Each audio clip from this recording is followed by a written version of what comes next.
barely made it out of that one. How exactly did you stop Thanos, the Mad Titan, from decimating half of the universe? Oh, no. I'm a big enough What? man to admit when I'm wrong. T'Challa here showed me there was more than one way to reallocate. He said a nice talk. Someone finally put it in words I understand.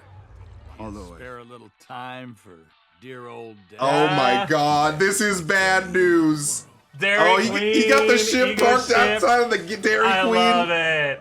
What Oh what my a great God. ending. This episode was great. I love this. Welcome back to New Rockstars. Marvel Studios' What If Episode 2 asks, what if T'Challa became Star-Lord? And then answers, well, Thanos would be everyone's best buddy. What the if? This is Inside Marvel. It's our after show for Marvel's What If on Disney+. I'm Erik Voss. Now, Episode 2 was filled with Easter eggs. I'm going to break down in the next video coming up on the channel. But right now, I'm here reacting to this episode with MT. How you doing, MT? Dude, I'm feeling good. Like, seeing nice Thanos just kicking it with everybody, like, it blew my mind. I love it. I freaking love this. Yeah, I kept waiting for him to be like, just kidding, and then snap everyone. Right? I just can't trust this guy. Yeah, like, everyone on the club just jumps on Thanos, like, oh my God, he just snapped. But, yeah, He no. snapped again? It was just really weird seeing him with friends because he was a very antisocial person. Even with his Black Order, he just had no friends. So it's just like, whoa, this is weird. He's nice. Yeah, this is a guy who normally is not here to make friends, but not in this episode. Quick recap here. Young T'Challa gets abducted from Wakanda by the Ravagers instead of Peter Quill, leading to this alternate universe where T'Challa is Star-Lord and gets along pretty much with everybody. Yondu, Yes. Kraglin, Korath, Taserface, Drax, Nebula, and Thanos, who has given up his goal to dust half the universe, but in his place, the Collector, Tenelier Tavon, has risen up as a major threat. He's running the Black Order in his vault on Nowhere, and from there, this crew steals the Embers of Genesis, thanks to the help of one Howard the Duck. Hey. T'Challa and Yondu tag team to fight against the Collector, who uses a cadre of famous MCU weapons, and they're able to overcome him and escape and return to Wakanda. But meanwhile, in the final scene, Ego finds adult Peter Quill working at a Missouri Dairy Queen. But what did this episode tell us about Thanos' true character, his soul? If one conversation with the right Terran could convert him from his genocidal madness, who is this Titan exactly? And what new stories does this episode open him up to in the live-action future of the MCU? I want to see some Thanos poetry. Like, I want to see slam poetry from this man. Really bad open mic night slam poetry. And when the crowd boos, he goes nuts. Old MacDonald had a farm. You should have gone for the. People are just like, head! Just say head! Should have gone for the jugular. Oh, God. Fun announcement here. You gotta check out our most recent latest Obsession shirt. It's based on What If over at newrockstarsmerch.com. It is such a cool design. It's limited edition. It's 7th in our latest Obsession series. And this is called Cosmic Witness. I love this thing. I can't wait to get mine. Now remember, our Loki and Black Widow design sold out, so you gotta grab one of these while you can. There are some other cool What If inspired merch dropping soon, and we have some great Suicide Squad and Loki and just general nerd themed shirts and hoodies and stickers, lots more. You can check out all these great merch options at newrockstarsmerch.com. But if you get the Cosmic Witness shirt, you'll get the added option of writing in a custom shout out that will appear at the bottom of the screen of these episodes. So a couple people who wrote some stuff in. We got Rita Yerby, who asked, what if Mephisto was at Thanos' side instead of Ebony Maw? Ha ha ha. He was supposed to be in the Infinity Gauntlet story. Ebony Maw was really doing a cosplay of Mephisto, if you were to ask me. Pretty much. And I think Mephisto is all around us, inside us, and with us. So that's just my opinion. Let's see. We also have Joseph Edwards, who said, I've got every shirt. Keep up the good work. Still waiting for my shout out. Maybe one day. Here's your day, Joe. It's Joseph Thank you Edwards for supporting us. You're the best, bro. No, seriously, you're collecting these shirts like Pokemon. Thank you. You're the collector. You're the collector of You're our Tenelier Tavon, and we thank you. Joseph Tenelier Tavon Edwards. And then we have Patrick Lardy, who says, what if MT is just Eric's variant? No, my friend. I am MT's variant. Let's just get that straight. I had no clue. If anybody's variant, I am MT's variant. You know what? I'm proud to have you as my variant. My white variant, brother. Let's do it. Well, I'm glad, but your approval isn't necessary. I am who I am, and I don't care how you feel about it. This is true. Be your own variant. All right, what was our big question coming out of episode 2? Well, Eric, what if Thanos actually wasn't crazy and just needed a friend? He didn't have a friend. That seems to be the real title of this episode, if you ask me. Josh Brolin voices Thanos in this What If episode. I'm so glad they were able to get him to come back because Brolin brought so much humanity to the role in Infinity War and Endgame. I can't say enough good things about what he did in those movies. Absolutely. And this episode shows us a more level-headed and relatable side to that character. But if the variance of this reality was T'Challa's abduction in 1988, that would be the X factor that flipped Thanos good somewhere in recent history. Now, this episode is set 20 years after 1988, which would be the year 2008. That's not 2014 like the live-action Guardians of the Galaxy was. This is before that. It's like kind of right as the MCU as we knew it was starting. So these characters are a bit younger in their life story. But it just shows us how, right when Thanos would be kind of in his early stages of his stone quest, he still would have been a conqueror at this point. Now he has given up that completely. So it's a very limited amount of time that T'Challa, who would have been a pretty young kid talking to Thanos, would have like completely changed his whole mindset. Now, seeing Thanos as his fair-minded team member made me look back at his history before gaining the reputation as a Mad Titan, something that's not really easy to do. There's actually some key takeaways from Thanos' story that I don't think we talk enough about. We know Thanos was born on Titan, but we don't know how long ago. We do know he's an Eternal that was born with a deviant gene. He's actually part of the same family tree as Thena, the Eternal. But at some point on Titan, there was some catastrophe, some environmental collapse. Seems like it was based on overpopulation and overconsumption. They just kind of ran out of natural resources. But Loki, the series, gave us some clues. Like Miss Minute's opening animation showed a war between, it looked like the Titans and the Kree. And then in episode 2, the chronomonitor screen hinted at some random sacred timeline bombing target of October 13th, 1982 on Titan. And I'm wondering if that could have been Titan's apocalyptic event. Like that could have been the year it all fell apart.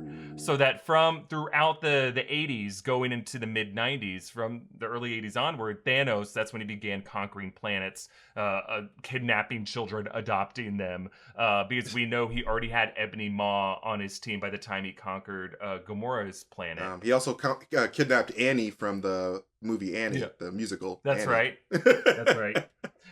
He's not a good guy. Now, we can kind of trace when the Zehobre people were killed around 1995. But now in this alternate timeline, we don't see Gamora anywhere in the picture. So I think that means Thanos never got to her planet. And that somewhere between when T'Challa came in the picture in 1988 and 1995, that would be for him between the ages of 8 and 15. This young child, like Christ arguing with the scholars in the temple, was able to change this guy's mind and wean him off his warpath. I would have loved to see that, like, in this episode. Just little young T'Challa being like, no, you're doing it all wrong. What are you doing? No. We can do it this way. We don't have to kid. That sounds like genocide. That's so weird. That's right. Now, my question, as I thought more and more about this, was how? Thanos still seems to be making a case for dusting half of all life. He's kind of bragging. He's like, it is an efficient idea. And they're like, can we change the subject, please? But the thing is he's not seriously pursuing it. And I think T'Challa just pointed out that you can reallocate resources across the galaxy in a better way. He's absolutely right. But unlike anyone else who probably tried to point that out to Thanos, T'Challa could prove it. And not just with this new gig that they're on to steal the embers of Genesis to feed billions across the galaxy, but T'Challa's mindset might be uniquely Wakandan, if you think about it, because the tribes of Wakanda learned early on how to share power and resources with each other, really only settle their differences at Warrior Falls, and then stay out of all the imperialist madness of the conflicts of their neighbors on planet Earth. So really, their isolation was a gift, a rare gift that way, when you pluck T'Challa off Earth and bring him into the cosmos. He has been in this kind of test bubble to show a way it could work. They figured out the answers early on, not just before other nations on Earth, but before other planets around the cosmos. And I think this tells us that Thanos might not be a psychopath who was born without empathy, but rather a sociopath who has learned to detach from empathy because the universe taught him not to get too attached, not to trust anyone. And really all he needed is one fresh perspective that he can trust as uncorrupted, untouched by the forces of the universe, free from ulterior motives, T'Challa to help him see the light. No, that's a really interesting that you bring that up, because like if you remember in Infinity War, he says that you're not the only one cursed with knowledge. And like we have Thanos being this person who's like, you know, the super smart dude, one of the smartest dudes on Titan, and like no one was listened to him. Like I feel like he didn't have anyone on his intellectual level. And then in comes T'Challa, who is this person who comes from this hyper advanced civilization. It was like, and he's like, I know a lot of stuff, and like we've been dealing with like you said, resource allocation and all this stuff, and our culture is built on efficiency. And I think you need a kind friend and an efficient solution, and someone on your intellectual level. And he was all three of those. So like, he just needed a friend, and that's what he needed. T'Challa was the perfect friend for him. He needed a friend from a different world. And like, Earth is not only a different world, I would say most of Earth is, you know, operating by the same selfish drives that the rest of the universe is. But Wakanda is a totally different world. And they have made mistakes over the years, but they figured it out. And the way that T'Challa let M'Baku tap out at Warrior Falls, and he was able to forgive him and still work with his rival, I think that's something you don't normally see across the universe. And even though this T'Challa hadn't gone through that experience, that's still the same kind of values that the people of Wakanda, that T'Chaka taught him, you know? This is true. But like also, I think a lot of this is uniquely T'Challa. And what it reminds me of that conversation with T'Chaka and T'Challa, where he's like, it's hard for a good man to be king. And he's just like, T'Challa, your heart is too big. And like, I'm concerned that like your heart's gonna get in the way of like you be a good Wakandan ruler. But that was T'Challa's superpower, is being merciful with like Zemo and all that. So like, I love that. Yeah, Zemo's a better example than M'Baku. Zemo murdered his dad. For sure. Yeah. I would have let Zemo do it. Shoot. Thank you for reminding me of that. But like, yeah, I think one big, deeper theme of this episode is this debate between nature and nurture. I think Uatu says that in the opening seconds, right? Like, is you're shaped by the nature of your world or the nature of you? And I think, you know, these movies, at least Guardians of the Galaxy, and I would say the Black Panther movie, that is kind of a common theme, is that your world does shape you. You cannot ignore your influences from around the world. And we are going to end up connecting with each other. No one is on an island, you know? Like we're gonna have to learn to work with each other. And Guardians of the Galaxy, both those movies from James Gunn, they argue that despite how powerful your biological lineage may be, ultimately you have a choice over who your family is in your life going forward. And that's what at least resonated with me from the Guardians of the Galaxy movies. And that seems to be the lesson that T'Challa learns, that everyone kind of learns, is that no matter what your past is, you still have a second chance to make a new choice and to try to control your own destiny by who you associate with and who you fall in love with and who your friends are. Exactly. Like that's bang on. I was going to bring this up too, so I'm very glad that you brought it up first. Like, it's all about who you associate with. Like it's that final scene in Wakanda with like Thanos and all the Ravagers hanging out with like everybody in Wakanda. It just felt like a cool family cookout scene. And I was like, good for you, Thanos. Like, you have friends and like people talking to you. And like, this makes me feel okay with this universe, that you're not going to flip out because you have like a support system. So I feel like it's important for everybody watching. It's going to have friends. You are who you surround yourself with. Yeah. Little find your PBS. tribe. PBS for you guys. Now, we know how Thanos loves seasoning food. Do you think he tried to season some of the food at the cookout and they had to be like, no. You don't season our food. We will teach you about seasoning. I like to garden. Yo, Thanos would have some like crazy spices that would probably be fire. Yeah, do you think Thanos under-seasons or over-seasons his food? You know, I think he's an under-seasoner. I don't know. That was a heavy pinch. That was a heavy pinch on that stew. This is true. He's got some big-ass thumbs. You can't take a small pinch with those thumbs, bro. Yeah. A pinch, you mean a tablespoon? You mean 2 handfuls? He's like, I cannot do a pinch. Yo, this is making me want to like have a Thanos cooking show. Like that would be so great if Marvel just released that on YouTube. That's why the universe's resources are finite, Thanos, because you keep taking heavy pinches. Thanos is a big dude, and he's just eating more than everybody else. He's like, I don't know where all the food goes. Where's all the food? He's like, you're eating it all, Thanos. You went back for thirds, Thanos. They call him thirds Thanos for that reason. Well, there's a lot more from this episode we want to talk about. But real quick, thank you to Manscaped for sponsoring this episode. Attention, listeners across the galaxy, all the way from Australia to Houston. Do we have a pube problem? If so, our friends at Manscaped have cleared you for takeoff with their new 4th generation Lawnmower 4.0. Kick your pubes to the next planet with the Performance Package 4.0. The orbits in your pants will feel like you're in zero gravity when you use the best tools for the job from the leaders in male grooming.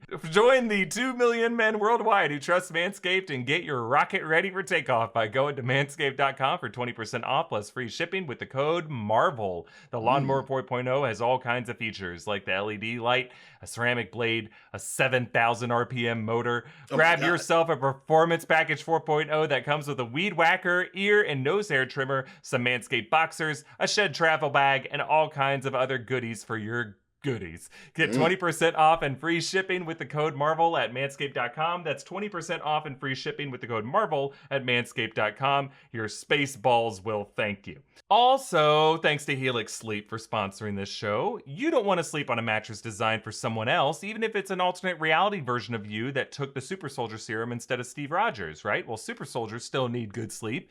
Helix Sleep has a quiz that matches your body type and sleep preferences to the perfect mattress for you. They have soft, medium, and firm mattresses. Mattresses great for cooling you down if you sleep hot. Even a Helix Plus mattress for plus-size sleepers. I took the quiz and got matched with the Dusk Luxe Helix mattress because I wanted a medium firm mattress with lumbar support that sleeps cool. I sleep great on my Helix mattress, way better than my evil variant twin does. The mattress ships right to your door for free. You never need to go to a mattress store again. They were awarded the #1 best overall mattress pick of 2020 by GQ and Wired Magazine. Just go to helixsleep.com/InsideMarvel, take their 2-minute sleep quiz, and they'll match you to a customized mattress that will give you the best sleep of your life. Helix is offering up to $200 off all mattress orders and 2 free pillows for our audience at helixsleep.com/InsideMarvel. That's helixsleep.com/InsideMarvel for up to $200 off and 2 free pillows. We also want to thank Blue Chew for sponsoring this show. Our friends at Blue Chew have a unique online service that delivers the same active ingredients as Viagra and Cialis, but in a chewable form and at a fraction of the cost. Blue Chew is an online prescription service, so no doctor's office or pharmacy trips. It ships right to your door in a discreet package. You sign up at bluechew.com, consult with one of their licensed medical providers, and once you're approved, you receive your prescription within days. Their licensed medical providers work with you to find the right ingredient and strength. And Blue Chew is chewable, just like it says in the name, which is great for folks that don't like swallowing pills. So if you could benefit from some extra confidence when it's time to perform, visit bluechew.com for more details and important safety information. And we've got a special deal for our audience. Try Blue Chew free when you use promo code InsideMarvel at checkout. Just pay the $5 in shipping. That's bluechew.com, promo code InsideMarvel to receive your first month free. Again, we thank Blue Chew for sponsoring this show. All right, MT, let's talk about the final scene of this episode. What if Peter Quill did meet Ego before meeting the Ravagers of the Guardians of the Galaxy? What would have happened? What is this setting up here? Yeah, it's setting up pretty much the impending doom of the universe, because Peter Quill, I feel, would be 100% down with this. If his dad came and he had no parents, like his mom is dead, and he feels stuck in this like small town in Missouri, like in this Dairy Queen, he's totally gonna want to be a god. Like he's gonna be like, oh yeah, let's do this shit. So like, T'Challa being picked up instead of Peter, huge Nexus event. Like that is like, Ego is going to use this child as a battery, whether he likes it or not. And I feel like Peter's going to like it. But what do you think is going to happen? Yeah, I agree with you, MT. I think, like, Peter becoming friends with the Guardians of the Galaxy and his connection with Yondu was very important to his character development. And he's a very impressionable guy. Like, he loves these people. These are his family members. And one kind of undercurrent for the first Guardians of the Galaxy that I've talked about before is it really is about Peter's relationship with his mother. And he doesn't fully understand the deeper meaning of the awesome mix that she gave him until he's able to read her note at the end of that movie after connecting with these other people. And that's why it was so important when he was reaching out to Gamora when he had the Power Stone and he saw his mother there. there reaching out to him. That was his core dramatic journey, is learning to connect with someone. And now he sees the rest of this family as the family that he lost. And had he not had that experience, I don't think he ever would have appreciated the music he was listening to. And yeah, I don't think Ego would have helped him with that. Ego probably would have revealed what he did to Meredith Quill. And I think Peter would have gotten over that, honestly. Or he wouldn't have had anyone to save him, at least, when Ego did that to him. When he hooked him up to his jumper cables. No, it's true, because, like, I feel like if Peter never left, like, the act of Peter leaving and running away, he was running away from him dealing with his mother's death. So, like, if he stayed and, like, maybe got some therapy, maybe, like, you know, talked to his grandpa about death and, like, you know, got over that, he probably wouldn't have cared as much about his mother as the Peter that we get, because Peter, he never deals with it. Like you said, like, that's the whole journey of him dealing with the loss of his mom throughout his life. Right. And so if Ego's coming along, he's going to be like, yeah, like, I got a dad. This is going to be real cool. I had no father figure in Yondu. So, like, it. Let's do it. Right. Yeah. Now, MT, I wanted to ask you, in this episode, we found out that the Wakandans were actually looking for T'Challa. And it's when T'Challa finds one of the Wakandan fighter jets, but it's like a Wakandan spaceship. So what if the Wakandans are actually capable of space travel? What contact might they have had with other planets, other civilizations that we haven't known about yet? See, that was the most exciting part, well, one of the most exciting elements of this episode, because, yeah, like, it's Wakanda. Like, of course they're going to have spaceships, and it's so cool to actually see one confirmed in the Marvel Cinematic Universe. And so, yeah, they probably definitely have wanted to go onto the stars for as their entire culture, because their vibranium meteor came from the stars. Like, this is they have a very cosmic culture. So, like, yeah, they were probably the first ones to invent a spaceship before the Americans did. But I'm very interested to see what contacts that they've made, or if they already have existing contacts with aliens that we, like, what if they're already part of the jump networks and stuff, like, in the universe, and, like, they're trade with these aliens, and it helps the Wakandan economy on the low, because obviously they're good with their vibranium, but, like, what if they just wanted to reach out, they felt more comfortable with aliens outside than, like, the people around them? That would be really interesting. That's what I've always suspected with, like, you know, I'm obsessed with hexagons, whatever, but, like, their bubble grid is made out of, like, hexagonal shapes, which is the same form of the UNTN, which is how they teleport across. That's their transportation superhighway system. Now, hexagonal shapes is just kind of a naturally occurring shape. That's just how you fit things to make a tighter grid. I get that. But I just like this idea that a lot of their technology, like, they might have had some help. A lot of it they were able to devise themselves just by tinkering with vibranium and vibranium tech. But, like, yeah, why? I would love if they had, long before Roswell or any other, like, known human link with extraterrestrial societies, they're like, oh yeah, we know about them. We know about the Kree. We know about the Skrull. Like, yeah, we've been protecting you guys from them, but I guess you're old enough now to know.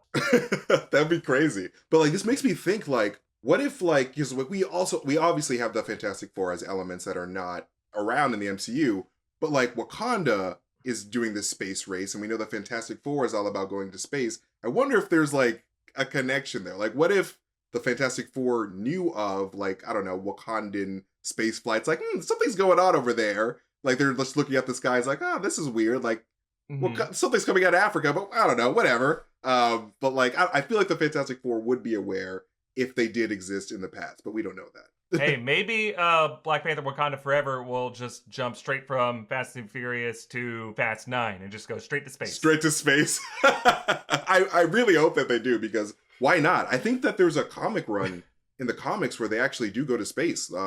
Is it World of Wakanda? But, like, I'm pretty sure that there's a whole run there. So, like, maybe they're setting that up. MT, I wanted to ask you, how did the Collector defeat Hela? He had her antler hat. This is true. He did have the hat. When did they fight?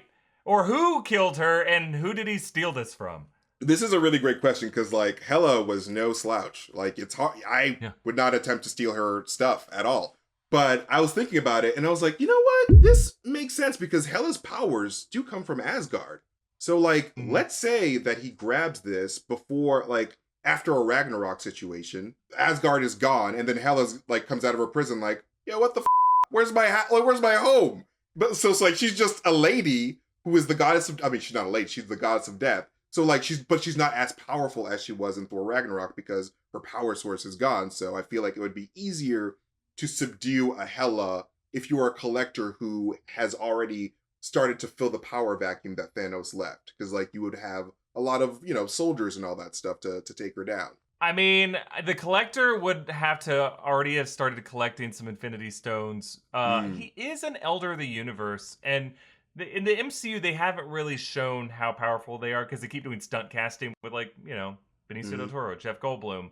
But, like, they're cosmic beings with a certain level of power and might. I don't really know if they'd be able to beat Hela one-on-one. I mean, definitely not one-on-one. Goddess of Death. Oh, She's no. vicious. Maybe like maybe an there was army, some other kind of battle, like Valkyrie avenged, you know, when Hela killed her partner, and then, but even then, we're talking about like other what if scenarios that aren't related to T'Challa. I'm trying to think of like, could T'Challa have done something to ripple effect, making Hela weaker in this universe to make it easy for Devon to steal it? There's too much kindness in this universe. I'm too weak. In a universe where there's more kindness and diplomacy, Hela's position is weakened, even though she's already on a prison planet. Well, if you think about it, I mean, there's less people that are dead now that T'Challa has helped Thanos reallocate the resources. So maybe there's a correlation between dead people and Hela's power because she's the goddess of death. So I don't know. The more people who die in the universe, the more powerful she becomes. Maybe. Interesting. I like that theory. I feel like we can put this in algorithm form, in math form. Let's get a whiteboard and write out some math and figure this out. We'll see you guys in 18 months, and we'll figure out Sylvia. Yeah. And then obviously this episode's filled with like great Marvel Easter eggs. Again, I'm gonna break those down in the next video you'll see on the channel. But we saw artifacts like Cap's shield, Thor's Mjolnir. At this point in 2008, Cap was still frozen in ice, so did the collector just steal it from the ice? It sounded like Korg's arm. He ripped off Korg's arm. Yes, I saw that. I was like, oh my god. He said from a talkative Cronin. I was like, oh shit. What are they talking of Cronin? I mean, Korg is the only chatty Cronin I know of. Yeah, I mean, the one in Thor the Dark World wasn't very chatty because he got his head tossed up. Anybody else? Yeah. Well, I loved this episode start to finish. Yes. I'm so glad they were able to get Chadwick Boseman to record for this, and he's going to be back in 3 more episodes this season. And I'm so happy about that. And we're really looking forward to next week, where we're going to have a Fury's Big Week episode. That's going to be fun. It's going to be good. It's going to be good. What If is so much fun. And like, yeah, it was a fun show. It was so great to hear Chadwick's voice, and like I kind of got a little bit emotional because like I'm not a cry, but like it was just so, it felt like I was getting a message from Chadwick. It's like, oh my god, like this is, because like he was very much his character, his like he wasn't T'Challa, but like the goodness of T'Challa was who Chadwick was, and so like to see T'Challa affect the universe in the way that he does in this episode, and it's like this is just Chadwick. This is just. Chadwick sort of like living on in a different universe, and I don't know. Right. That's just me rambling. No, I agree. I thought that was lovely to see. And that is it for this episode of Inside Marvel. MT and I are going to be back next Wednesday with our What If Episode 3 reaction. Stay tuned later today. You'll see my breakdown of all the Easter eggs you missed. Don't forget to check out, again, our great merch options. Cosmic Witness at newrockstarsmerch.com. Follow me at EA Voss. Follow MT at MasterTainment. Follow New Rockstars. Subscribe to Inside Marvel wherever you get your podcasts. Thank you for watching, and we're closed with our favorite moment of the episode. Total snooze. Screw it.